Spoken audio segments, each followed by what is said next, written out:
Hey everyone, it's Sean of Crafted Elements, and I wanted to make this quick video to tell you about a brand new router bit that we just had designed and developed.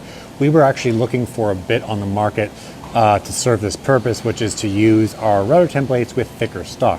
So if you buy a typical router bit, a flush trim router bit like our 1/4 inch high performance bit, it's a 1/4 inch bit with a roughly 1 inch cutter blade on it, so you can do 1 inch stock. A lot of people want to use 1 1/4, 1 1/2, or something between there. You cannot use that for that. You have to do it by hand with the handheld router and go around the perimeter and whatever, waste time. So that is why we had this guy developed. And you can see this is the difference. Now, this thing's an absolute beast. It is a 3/8 inch diameter cutter head. It's an 1.5 inch tall cutter, and it's a 1/2 inch shaft. So you're gonna be able to use this router bit with our router templates to use 1 to 1.5 inch thick stock without having to go the old school tedious method of mimicking that router template.